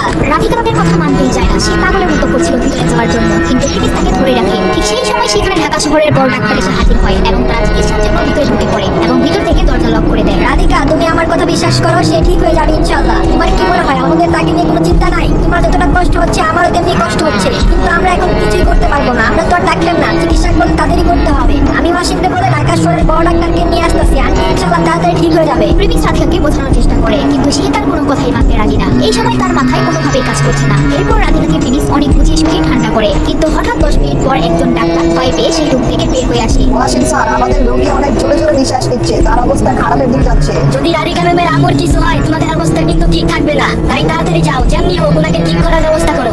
স্যার, ওনার অবস্থা খুবই ক্রিটিক্যাল, ওনার চিকিৎসা আরো আগে করা উচিত ছিল। প্রিমিস ডাক্তারের কথা শুনে বুঝতে পারে যে ভিতরে কিছু একটা সমস্যা হয়েছে। প্রিমিস আর দেরি না করে রাধিকার হাত ধরে তাকে আইসিইউ রুমের ভিতর নিয়ে যায়। ডাক্তার বাধা দিতে আসলে ওয়াসিম তাকে ধমক দিয়ে তারা 3 জন মিলে আইসিইউ রুমে প্রবেশ করে। রাধিকা তার আম্মুর পাশে গিয়ে বসে। ওনার অবস্থা এখন কেমন আছে? স্যার, আমরা আমাদের দিক থেকে সর্বোচ্চ চিকিৎসা করছি, কিন্তু এখন ওনার অবস্থা দেখে মনে হচ্ছে খারাপের দিকে যাচ্ছে। ওনার শরীরের অনেকগুলো পার্টস ঠিক মতো কাজ করতেছে না। আমার এগুলো শোনার কোনো দরকার নাই, তোমরা শুধু আমাকে বলো উনি ঠিক হবে কিনা। স্যার, ওনাকে এখন ঠিক করে এত সহজ কাজ না। যদি তোমরা তাকে ঠিক করতে না পারো তাহলে তোমাদেরকে এই হসপিটালে থাকার কোনো প্রয়োজন নাই। স্যার, আমাদেরকে মাফ করবেন, আমরা অনেক চেষ্টা করছি। গত 4-5 ঘন্টা ওনার অবস্থা আরো খারাপের দিকে যাচ্ছে। আমরা সবাই মিলে চেষ্টা করতেছি, কিন্তু ওনাকে ভালো করা যাচ্ছেই না। এমন অবস্থায় আল্লাহর উপর ভরসা ছাড়া কোনো উপায় নাই। ডক্টররা ওয়াসিম এবং প্রিমিসদেরকে বোঝানোর চেষ্টা করে, যেটা তারা অনেকক্ষণ ধরে চেষ্টা করছে। ডাক্তাররা ভেবেছে তাদের কথা শুনে তারা এই বিষয়টা আন্দাজ করতে পারবে। ঠিক সেই সময় রাধিকার আম্মু ওঠার চেষ্টা করে। সেটা দেখে রাধিকা চমকে যায় এবং রাধিকার আম্মু ওয়াসিমের উদ্দেশ্যে বলে, ওয়াসিম জি, আপনি আমার এই অবস্থার জন্য তাদেরকে দোষারোপ করেন না। আমার শরীর খারাপ আমার নিজের জন্য হয়েছে।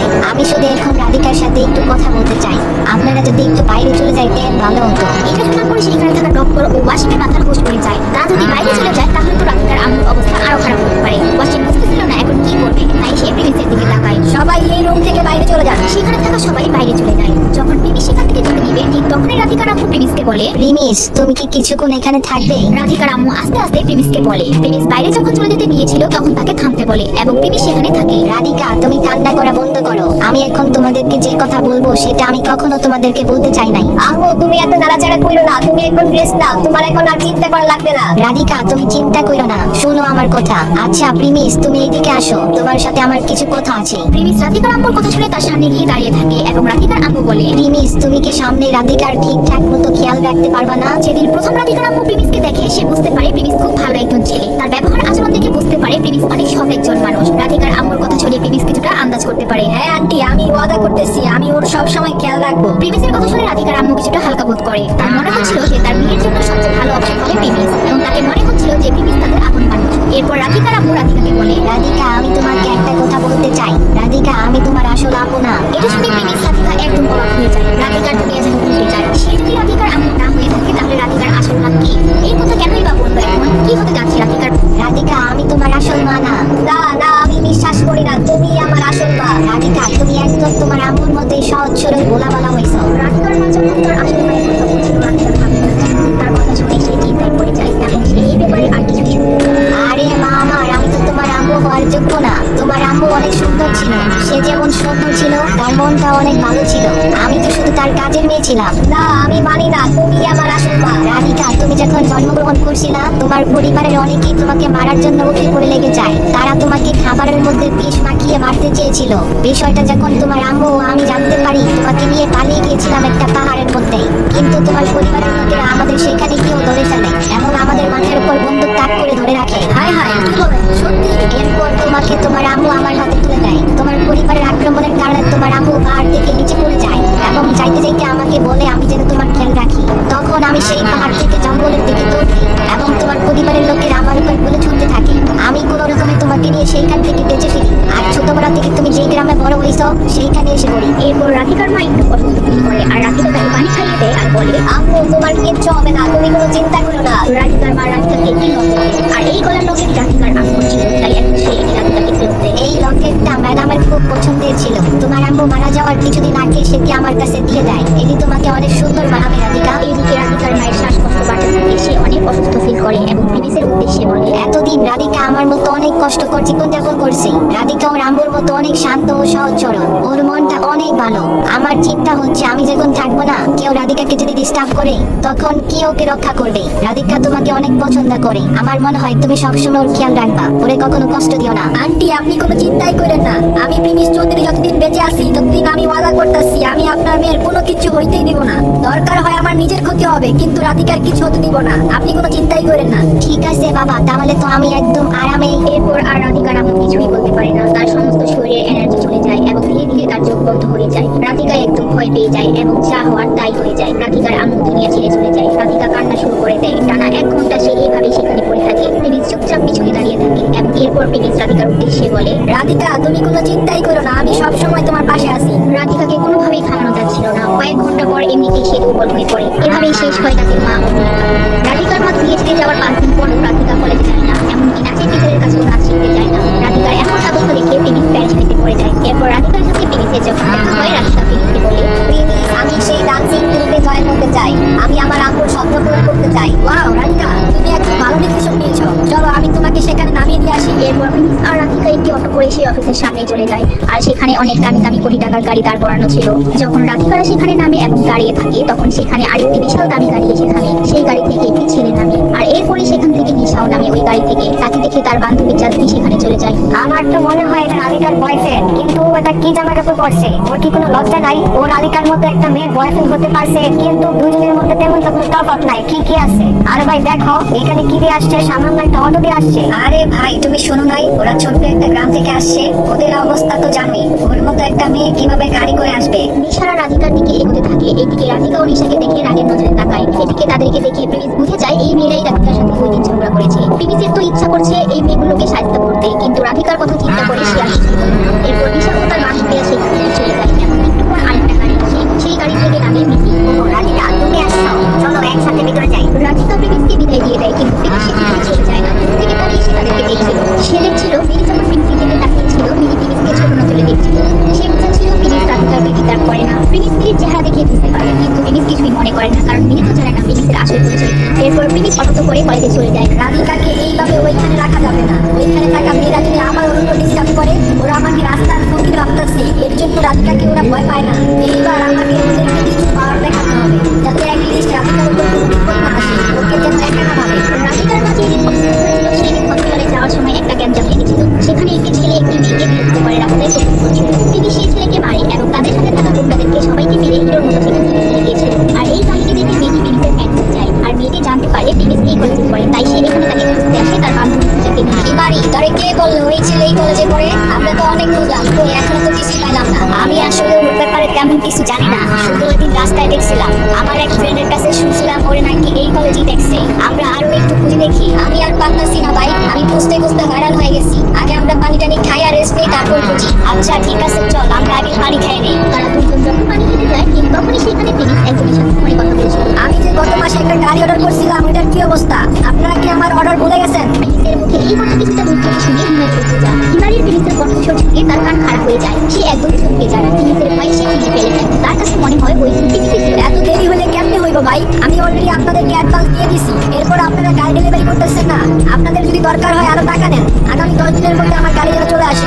যদি আপনারা পারেন বলেন, তাহলে কিন্তু আমি অন্য জায়গায় অর্ডার করবো। এইদিকে হিমালয় তখনই তার বান্ধবী পূজাকে বলে ফেলেছে তারা যেই ছেলেকে খুঁজতেছে সেটাই এই প্রেমিস। তারা ধীরে ধীরে প্রেমিসের দিকে যাওয়া শুরু করে। যখন তারা একটু সামনে গিয়ে পৌঁছায় সে বুঝতে পারে এই প্রেমিসই সেখানে ছিল। প্রেমিসের কথা বলায় সে ডিস্টার্ব করতে চাচ্ছিল না, কিন্তু যখন প্রেমিস ফোন কাটে তার সামনে যাওয়ার আগে প্রেমিস আরেকজনকে ফোন দেয়। হ্যালো ম্যানেজার সাহেব, আমি আপনাকে একটা অ্যাকাউন্ট নাম্বার দিতেছি, আপনি জলদি 10 লাখ টাকা এই অ্যাকাউন্টে ট্রান্সফার করে দেন। হিমারি, তুই শিওর তো তোর ওয়েডিং ওই ছেলেদের কাছ থেকে এই ছেলেটাই বাঁচাইছে? আমার কেন জানি এই ছেলের একটু উল্টাপাল্টা লাগতাছে। প্রেমিসের ড্রেস আপ দেখে হিমালয়ের বান্ধবী পূজার মনে সন্দেহ হয়। সে ভাবে এই কলেজে পড়ে এমন একটা ছেলে যার জামা কাপড়ের এই অবস্থা, সেই ছেলে আবার গাড়ি কেনার কথা বলছে। তাই সে প্রেমিসকে জানানোর জন্য বা তাকে বোঝানোর জন্য ইচ্ছা করে পূজা ফোনে বলতে থাকে, রোলস রয়েলস, হ্যাঁ আমার একটা রোলস রয়েলস গাড়ি লাগবে। কি 3 কোটি টাকা লাগবে? আমি এখনই পাঠাইতেছি।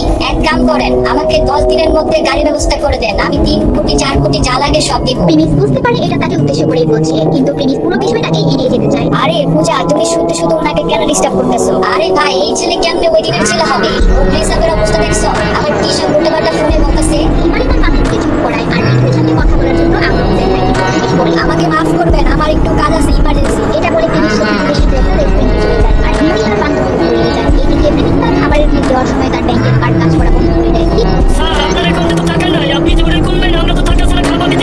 আচ্ছা ঠিক আছে, আমি চলে যাচ্ছি। আমি ওনার বিল দিয়ে দিতেছি, যা খাবার অর্ডার করছে সেটা রেডি করেন। ওয়েটার সেখান থেকে চলে যায়, কিন্তু প্রেমিস বুঝতেছিল না এই মেয়ে তার বিল কেন দিল। প্রেমিসের অ্যাকাউন্টে সমস্যা হওয়ার কারণে সে বিল পে করতে পারছিল না। এইদিকে হিমালয় ও তার বান্ধবী পূজা প্রেমিসকে ফলো করতে করতে সেই রেস্টুরেন্টে চলে আসে। প্রেমিসের বিল পে করার কারণে প্রেমিস একটু খুশি হয় এবং তাকে ধন্যবাদ দিতে চায়। আরে তুমি কি পাগল হয়ে গেছো? তুমি কেন ওর বিল দিতেছো? একটু আগেও তো কত বড় বড় কথা বলতাছিল, 10 লাখ টাকা কাকে যেন দেওয়ার কথা বলতাছিল, আর এখন ওর কাছে 50 টাকা জুস খাওয়ার টাকা নাই। আমার তো মনে হয় তুমি ওরে ভুল বুঝতেছো। এই ছেলে অবশ্যই কোনো পাগল টাগল হইব। যদিও ওই দিন প্রেমিস হিমালয়কে কয়েকজন ছেলের হাত থেকে বাঁচিয়েছিল, কিন্তু তাতেও হিমালয়ের বান্ধবী পূজার কিছু যায় আসে না। হিমালয় তার বান্ধবীর কথা শুনে তাকে চুপ করিয়ে দেয়, কারণ প্রেমিসের নামে কোনো উল্টাপাল্টা কথা তার সহ্য হয় না। এদিকে প্রেমিস তাদের দুজনকে এভাবে কথা বলতে দেখে তার ইয়াসমিন ও সুনাইরের কথা মনে পড়ে যায়। তারা দুজনও প্রেমিসের টাকার জন্য তার পিছনে এসেছিল এবং এটা ভেবে সে সেখানে খাবার না খেয়ে চলে যায় এবং হিমালয় প্রেমিসের পিছনে পিছনে যাওয়া শুরু করে। প্রেমিস তাদের হল রুমে চলে আসে আর হিমালয় তার পিছনে পিছনে সেখানে চলে আসে। আরে আপনি এখানে চলে আসছেন? হ্যাঁ, আমার তোমার সাথে কথা আছে। তুমি এত ভাবনা দিচ্ছ। আচ্ছা ঠিক আছে, কি বলবেন বলেন। আমি তোমার গার্লফ্রেন্ড হতে চাই, তুমি কি আমাকে তোমার গার্লফ্রেন্ড বানাবা? এর আগে হিমালয় কোনোদিনও কোনো ছেলের পিছনে ঘুরেনি। সবসময় ছেলেরাই তার পিছনে ঘুরেছে, কিন্তু আজকে যখন সে প্রেমিসকে প্রপোজাল দিল প্রেমিস কোনো পাত্তাই দিচ্ছে না। এইদিকে আশেপাশের ছেলেরা এই দেখে তাদের মাথা নষ্ট হয়ে যায়। এত সুন্দরী একটি মেয়ে প্রেমিসের মধ্যে কি পরিচয় পিছনে ঘুরছে, বয়ফ্রেন্ড বানানোর জন্য প্রপোজাল দিচ্ছে। তোমার কি মাথা ঠিক আছে? আমাদের পরিচয় হলো 1 ঘন্টা হয় নাই আর তুমি আমাকে প্রপোজাল দিতেছো? আমি তো তোমার নামও ঠিক করতে জানি না, তুমি আমাকে বলতেছো আমি তোমাকে গার্লফ্রেন্ড বানাবো? তোমার কি মনে হয় আমি পাগল? আমাকে মাফ করবা, আমি অনেক তাড়াহুড়া করে ফেলছি। আমার নাম হিমারি আর আমি তোমার সাথে কোনো মিথ্যা কথা বলতেছি না। আর এমন না যে আমাদের আগে কখনো দেখা হয়নি, আমাদের এর আগেও দেখা হয়েছে। প্রেমিস এই কথা শুনে হতাশ হয়ে যায়। এমনটা হতেই পারে না যে তার আগেও কার সাথে দেখা হয়েছে কিন্তু সে তাকে ভুলে গিয়েছে। যদি সে কার সাথে দেখা করে থাকে তাহলে তার চেহারা মনে থাকবে। আসলে আমি তোমার সাথে দেখা করছি কিন্তু তুমি আমাকে দেখোনি। আমি তোমাকে খেয়াল করছি কিন্তু তুমি আমাকে খেয়াল করনি। এমনকি তুমি আমাকে একটা বড় বিপদ থেকে রক্ষা করছো। একজন ছেলে আমাকে ডিস্টার্ব করতেছে, তুমি আমাকে তাদের হাত থেকে বাঁচাইছিলে। প্রেমিস এখন মনে করে ওই দিন কয়েকজন ছেলে তাকে ডিস্টার্ব করেছিল আর প্রেমিস তাদের এই বাড়ি থেকে বেরিয়ে গিয়েছিল।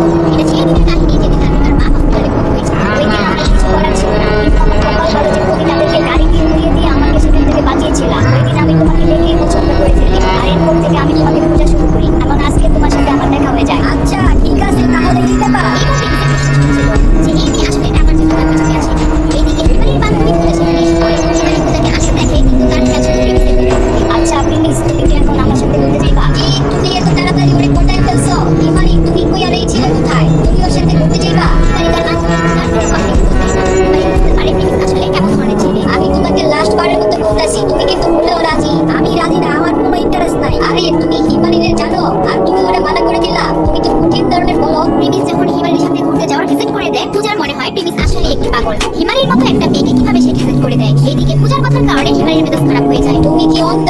হিমারির মতো একটা মেয়ে তোমার সামনে দাঁড়ায় আছে আর তোমাকে ঘুরতে যাওয়ার কথা বলতেছে আর তুমি এত ভাব দিতেছো? তুমি কি বুঝতেছো না তুমি কত বড় সুযোগ মিস করতেছো? তোমার মাথায় কি গোবর আছে? হিমালয়ের মাথা খারাপ হওয়ার আগেই পূজা তার বান্ধবীর পক্ষ নিয়ে কথা বলা শুরু করে। তার কথা চুপচাপ শুনতেছিল। হিমালয় যতই সুন্দর হোক না কেন প্রেমিস তাকে নিয়ে কিছুই ভাবে না। তুমি আমার প্রপোজাল না করার একটা কারণ বলো। আসলে বিষয় হচ্ছে আমি অলরেডি একজনের সাথে আছি, আমার একটা গার্লফ্রেন্ড আছে। প্রেমিস রাধিকাকে ছাড়া অন্য কারো কথা ভাবে না। এই কথা শুনে হিমালয়ের কিছুটা ভালো লাগে, কারণ তার এটা মনে হয় তার মধ্যে কোনো কিছুর কমতি নেই। এমনকি এখানে প্রমাণিত যে প্রেমিস একজন দায়িত্ববান ছেলে। এমন ছেলেই হিমালয়ের পছন্দ। তো কি হয়েছে, তোমার গার্লফ্রেন্ড আছে? আমার তো মনে হয় হয় তুমি কিছুদিন আমার সাথে থাকলে তুমি তোমার গার্লফ্রেন্ডকে ভুলে যাবা? না, এমন কিছু না। আমি যার সাথে আছি অনেক ভালো আছি। আমি তাকে আমার অনেক বেশি পছন্দ। আর আমি তাকে ওয়াদা করেছি আমি সবসময় তার পাশে থাকবো, খেয়াল রাখবো। আমি তোমার গার্লফ্রেন্ডের সাথে একবার দেখা করতে চাই। আমি দেখতে চাই ওর মধ্যে কি এমন আছে যেটা আমার মধ্যে নাই। পরে হচ্ছে এই মেয়ে তার পিছনে পড়ে গেছে। প্রিমিস বুঝতেছিল না তাকে নিয়ে চিন্তিত হয়ে পড়েছিল। এই মেয়ে তো প্রিমিসের ব্যাপারে কিছুই জানে না। তুমি ওর সাথে এখন দেখা করতে পারবে না, কারণ ও কলেজের মধ্যে নাই। ঠিক তখনই প্রিমিসের ফোনে একটি কল আসে আর সেটা ছিল রাধিকার কল। রাধিকা, কি হয়েছে? সবকিছু ঠিকঠাক আছে তো? আচ্ছা, তুমি এর জন্য ফোন দিছো? তোমার ট্রেনিং শেষ হয়ে গেছে? এটা তো খুব ভালো ব্যাপার। তুমি যদি তোমার টিচারের কথা ঠিকঠাক মতো শোনো, তাহলে তুমি সবকিছু তাড়াতাড়ি শিখে ফেলবা। আচ্ছা ঠিক আছে, তুমি 2টার দিকে ফ্রি হও, আমি তোমাকে রিসিভ করতে চলে আসবো। প্রিমিস রাধিকার সাথে কথা বলে ফোন রেখে দেয়। এদিকে হিমালয়ের প্রিমিসের কলে কথা বলা দেখে চলতে থাকে। প্রিমিস অন্য কোনো মেয়ের সাথে কথা বলুক সেটা সে মানতেই পারছে না। কথাবার্তা শুনে তো মনে হচ্ছে তোমরা দুইজন দুজনকে অনেক পছন্দ করো, কিন্তু এমন না যে আমি তোমাকে এত ভালোবাসতে পারবো না। আমি তোমাকে এর চেয়ে বেশি ভালোবাসবো। আমার তো মনে হয় ওর সাথে তোমার প্রথম দেখা হয়েছে। যদি আমার সাথে তোমার আগে দেখা হইতো তাহলে তুমি ওকে না আমাকেই পছন্দ করতা। দেখো, এইসব কথা বলে কোনো লাভ হবে না। এখন আমি ওর সাথে আছি, সবসময় ওর সাথে থাকবো। এর জন্য আমাদের দুজনের মধ্যে কিছু হওয়ার চান্স নাই। তুমি কি আমাকে কথা শোনাচ্ছ? ঠিক আছে শোনাও, কিন্তু সামনে তুমি আজকে আমার সাথে যা করলা সেটার জন্য তোমাকে বিরক্ত হতে পারে। তাই প্রিমিসকে বলে, কিন্তু তার মধ্যে কোনো রাগ থাকে না। এমনকি সে বুঝেই হাসতে থাকে, কিন্তু তার মনের মধ্যে কি আছে সেটা শুধু সেই জানে, তার আশঙ্কা। প্রিমিস আজ পর্যন্ত এরকম কোনো মেয়ে দেখেনি। তুমি আমার পিছন ছাড়ার জন্য কি চাও? তুমি কি আমার কাছে দেখতে চাচ্ছ? আচ্ছা আচ্ছা, তুমি এটা চাও যে আমি তোমার পিছন থেকে চলে যাই? ঠিক আছে, আমি তোমার থেকে দূরে চলে যাবো, কিন্তু আমার একটা শর্ত আছে। তোমার আমাকে একটা জিনিস ওয়াদা করতে হবে। কিসের শর্ত? কিসের ওয়াদা? তোমাকে সামনের 3 দিন আমার সাথে একটা পার্টিতে যেতে হবে, আর সেখানে তোমার আমার বয়ফ্রেন্ড হইতে হবে। চিন্তা করো না, তোমার বয়ফ্রেন্ড হওয়া লাগবে না, বয়ফ্রেন্ডের নাটক করা লাগবে। কিন্তু হ্যাঁ, নাটক কিন্তু ভালো মতো করতে হবে, খেয়াল রাখো যেন কেউ বুঝতে না পারে। আর যদি আমি এই শর্ত না মানি তাহলে? শর্ত শোনার পর প্রিমিস এত সহজে মানতে রাজি না। হিমালয় তাকে কোনো না কোনোভাবেই আটকানোর চেষ্টা করছে। যদি না মানো তাহলে আমি মানবো না, কথা এখানেই শেষ। আচ্ছা ঠিক আছে, আমি ভাইবা তোমাকে জানাবো। আচ্ছা ঠিক আছে, আর আমি চিন্তা করতে থাকো। আমি তোমার জন্য অপেক্ষা করতেছি, তোমার জন্য আমি রেডি। তুমি একটু তাড়াতাড়ি করো। আচ্ছা ঠিক আছে, আমি তোমার শর্তে রাজি। ঠিক আছে, তাহলে আমি তোমার জন্য কালকে ওয়েট করবো। কলেজের বাইরে আমার জন্য অপেক্ষা করবা, আমি আসার আগে তোমাকে ফোন দেবো। এরপর হিমালয় প্রিমিসকে বাইক করে সেখান থেকে চলে যায়। হিমালয় প্রিমিসকে কোনো ব্রেক বসাবে না তো। প্রিমিসের ভিতর এইটা কি যেন বলে আসছো?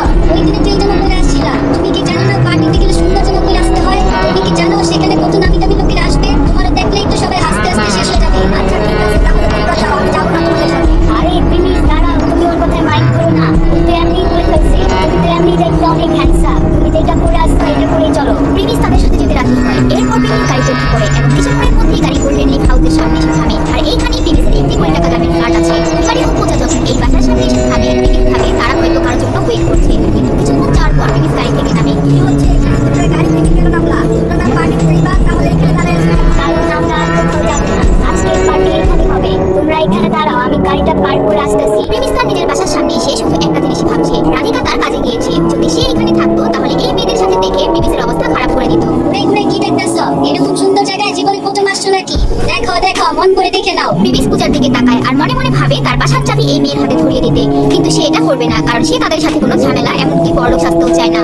এদিকে হিমালি গাড়ি পার্ক করে সেখানে আসে। আচ্ছা চলো, আমার কাজ শেষ, আমরা ভিতরে যাই। এরপর হিমালি সেই বিল্ডিং এর ভিতরে ঢুকতে যায়, কিন্তু তার কাছে কোনো চাবি ছিল না, এমনকি ভিতর থেকেও কেউ গেট খুলছিল না। এই সময় একমাত্র প্রিমিসই পারবে এই গেট খুলতে। ঠিক তখনই প্রিমিস তার পকেট থেকে একটি কার্ড বের করে এবং কার্ডটি গেটের দিকে শো করে আর সাথে সাথে গেটটি খুলে যায়। তোমার কাছে এই বিল্ডিং এর চাবি কিভাবে আসলো? তুমি কার্ড কিভাবে পাইলা? হিমালি ও পূজা এটা দেখে একদম অবাক হয়ে যায়, কারণ এই বিল্ডিং এ যাদের ফ্ল্যাট আছে তাদের কাছে এই চাবি থাকে, আর এটা অনেক দামি একটি অ্যাপার্টমেন্ট। এখানে শুধু শহরের বড় লোকেরাই থাকে। তো এখানে প্রিমিসের মতো একটা ছেলে কিভাবে থাকে? আসলে আমি এইখানেই থাকি। কি ফালতু কথা বলতেছো? যা মুখে আসবে তাই বলে দিবা?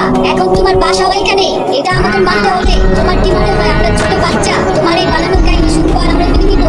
এখানে সবচেয়ে কম দামি যে ফ্ল্যাট সেটার দাম 2-3 কোটি টাকা। তোমার মতো একটা ছেলের কাছে তো টাকা কই থেকে আসবে? প্রিমিস পূজার দিকে তাকিয়ে থাকে আর ভাবতে থাকে সে আসলে 2 বছরের বাচ্চার মতো আচরণ করছে, কারণ প্রিমিসের কাছে এই ফ্ল্যাট কিনা সামান্য ব্যাপার। তুমি মনে হয় জানো না, ওই দিন তুমি যখন ওইখান থেকে চলে যাও তখন আমরা তোমার কিছু বন্ধুদের সাথে দেখা করি, তারা আমাদেরকে বলে তোমার ব্যাপারে তুমি একটা ফকিরের বাচ্চা, কলেজে স্কলারশিপ নিয়ে তুমি পড়তেছো, এমনকি তুমি নাকি ফুড ডেলিভারি কাজও করো। আরে পূজা, হয়তো হতে পারে ও সত্য কথা বলতেছে, আমরা তো আর জানি না। আরে এটা কেমনে হইতে পারে? ওই দিন গাড়ি নিয়ে চাপাবাজি করতেছিল আর আজকে বলে এই বাসায় থাকে। ও কি আমাদেরকে বলদ পাইছে? আরে তুমি চুপ করো, ও যা বলতেছে সত্যই বলতেছে, তুমি আর একটা কথা বলবা না। ইমারি, আমার মনে হয় তোর মাথাও খারাপ হয়ে গেছে। আমার মনে হয় ও এইখানে পার্ট টাইম জব করে, আর না হয় এই বিল্ডিং এর কোনো কাজ করে, এর জন্য ওর কাছে চাবি আছে। পূজা কোনোভাবেই বিশ্বাস করতে পারছে না প্রিমিসের মতো একটা ছেলের কাছে এত দামি একটি বাসার চাবি থাকতে পারে। প্রিমিসের মতো একটা ছেলে এই বাসায় থাকতে পারে। এইদিকে হিমালিও চাচ্ছে না প্রিমিসকে অপমান করতে, থাকতে। তোমার কি আমাদের সাথে ভিতরে যাওয়ার সাহস আছে? যদি তুমি এখানে থেকে থাকো তাহলে তোমাকে কেউ না কেউ এখানে চিনবে। প্রিমিসের পূজার কোনো কথাই আসে যায় না, আর এই দুজনের সাথে কোনো সম্পর্ক নেই, তাই তাদের কোনো কথা বলতো প্রিমিসের কাছে নেই। তার কোনো প্রয়োজন নেই তাদের কাছে নিজের আসল পরিচয় প্রকাশ করা। এই ছেলে সবসময় মিথ্যা কথা বলে। আমি জানি তুমি ইমানের ধোকা দিতে চাইতেছো যাতে তুমি ওর লাইফে আসলে সুন্দর একটা জীবন কাটাতে পারো, কিন্তু আমি থাকতে কখনো এটা হতে দিব না। তুমি এরকম স্বপ্ন তুমি এটা বলো না আমি তোমার বোনের কাছে আসি, তোমার বোন নিজে আমার কাছে আসে। যদি তোমাদের কাছে মনে হয় আমি তোমাদের সাথে মিথ্যা কথা বলতেছি তাহলে তোমরা দুজন পার্টিতে এনজয় করো, আমি তোমাদের সাথে যাবো না। পূজা একদম চুপ করো, তুমি আর একটা কথা বলবা না, তুমি বেশি বুঝতেছো। তুমি যদি আর একটা কথা বলো তাহলে কিন্তু তোমার খবর আছে। পূজা অনেক বেশি বেশি বলে ফেলছিল।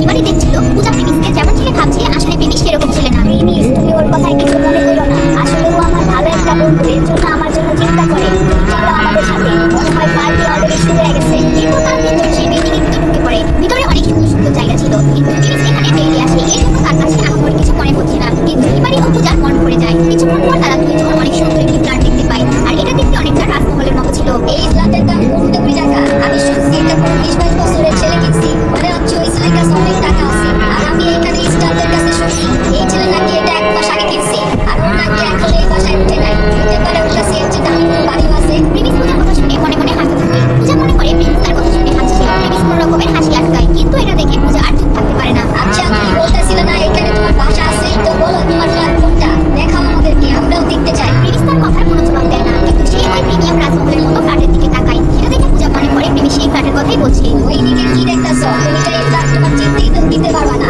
চাপাবাজির একটা লিমিট আছে, তুমি আবার বইলা বসো না এই ফ্ল্যাট তোমার। এরপর তারা সেখান থেকে চলে যেতে থাকে। প্রিমিস এখন তার হাসি আটকাতে পারে না। এখন তারা সেইখানে চলে আসে যেখানে পার্টি হচ্ছে। সেই পার্টির মধ্যে অনেক মানুষ এসেছে। সেখানে তারা এক একজন এক এক গ্রুপ করে কথা বলছে, আড্ডা দিচ্ছে। যখন তারা সেখানে গিয়ে উপস্থিত হয়, তাদের সামনে পূজার ফ্রেন্ডরা চলে আসে। আরে পূজা, হিমারি, তোমরা চলে আসছো। তোমাদের জন্য আমরা কখন থেকে ওয়েট করতেছি। তোমাদের সাথে অনেক দিন ধরে দেখা হয় না। হিমারি, তুমি কিন্তু আগের চেয়ে অনেক বেশি সুন্দর হয়ে গেছো। মেয়েটির সাথে আরো কয়েকজন ছেলে ছিল। পূজা আর হিমারিকে দেখে তারা সেখানে জড়ো হয়, কিন্তু হঠাৎ প্রিমিসকে দেখে তারা অবাক হয়। এত বড় একটি পার্টির মধ্যে সাধারণ একটা জামা পরে কিভাবে এখানে আসলো? এইটা কে আর কি পরে আসছে? ওই দেখে তো মনে হইতেছে বাইরে যে ঠেলা গাড়ি ফেলে না ওই ছেলেটা, কি একটা ড্রেস পরে চলে আসছে। ভাই, এত বড় পার্টির মধ্যে কিভাবে আসলো? আমার তো মনে হয় এই পার্টিতে শোভন ভাই ওকে ইনভাইট করে নাই। প্রিমিসের তাদের কথাই কোনো যায় আসে না, কারণ সে যখন কোনো বড় পার্টিতে যায় সেখানে লোকেরা এমনই আচরণ করে, তাই তাদের কথাই কোনো কান দেয় না প্রিমিস। আমার মনে হয় তুমি কোনো ভুল জায়গায় চলে আসছো। এখানে পার্টি চলতেছে, কোনো কাজের দরকার নাই। তুমি দেখতেছো না এখানে কেমন মানুষের আসছে? সবাই এমনভাবে প্রিমিসকে দেখছে যেন প্রিমিস কোনো নায়ক, আর এখানে শুটিং চলছে। এরকম একটা অবস্থা, সবাই প্রিমিসকে ঘৃণার নজরে দেখছে। প্রিমিসের এমন ড্রেস তারা কেউই সহ্য করতে পারছে না। তোমার কি মনে হয় তুমি আমাদের মতোই? তুমি জানো না তোমার মতো ছেলেদের পার্টি এত বড় জায়গায় হয় না? তাই সেখানে যাও, এখানে আমাদের সময় নষ্ট করো না। এটা বলার পর ছেলেটি প্রিমিসকে ধরতে যাচ্ছে, কিন্তু এর আগে পূজা সেখানে তাদের উদ্দেশ্যে বলে, আরে এত তারা কিসের? ও এখানে ভুল করে আসে নাই, এমনকি ও আমাদের সাথে আসছে। কি বলতাছো? ও তোমাদের সাথে আসছে? তোমাদের কি মাথা খারাপ নাকি? আমাদের সাথে মজা নিতেছো? ওরে না প্লিজ, ওরে আন্ডার এস্টিমেট করো না। এইটা কোনো সাধারণ ছেলে না। পূজার কথা শুনে তাদের সবার মুখে হাসি চলে আসে। তাদের হাসি আসছে কারণ প্রিমিসের মতো একটা সাধারণ ছেলে বড়লোক হওয়ার তো কোনো চান্সই নেই। প্রিমিস কিছুদিন আগে একটা গাড়ি অর্ডার করে, যার দাম 1 কোটি টাকার বেশি। এমনকি সেটা এমন একটা গাড়ি যেটা দুনিয়ার মধ্যে খুব কমই আছে। প্রিমিসকে সেই গাড়ি দিতে দেরি করতেছিল, এর জন্য ও গাড়ির মালিককে 10 লাখ টাকা দেয় যাতে তাড়াতাড়ি পেয়ে যায়। পূজা একটু বাড়িয়ে বলছিল এবং কথা বলার সময় মুচকি মুচকি হাসছিল। তারা তো মনে করছিল পূজা সত্যি কথা বলছে, কিন্তু তার হাসি দেখে তারা বুঝতে পারে যে সে মজা করছে। তোমরা কি জানো আমরা যখন এখানে আসতেছিলাম ভিতরে, প্রিমিস সাহেব আমাদেরকে বলতেছিল তার বাসা নাকি এই বিল্ডিং এর মধ্যে আছে। যখন আমরা তাকে জিজ্ঞেস করি আপনার বাসা কোনটা, তখন সে আমাদেরকে এই বিল্ডিং এর স্পেশাল 1 কোটি টাকা দামের বাড়িটা দেখায়। পূজার কথা শুনে বাকিরা মুচকি হাসা শুরু করে দেয়, আর এইবার প্রিমিসের মাথা গরম হয়ে যায়। সে তার হাতের মুঠ শক্ত করে ফেলে। এবার মনে হয় সে পূজার গায়ে হাত দিয়ে বলবে, নাকি হিমারি এবার মুখ খুলবে। প্রিমিসের আসল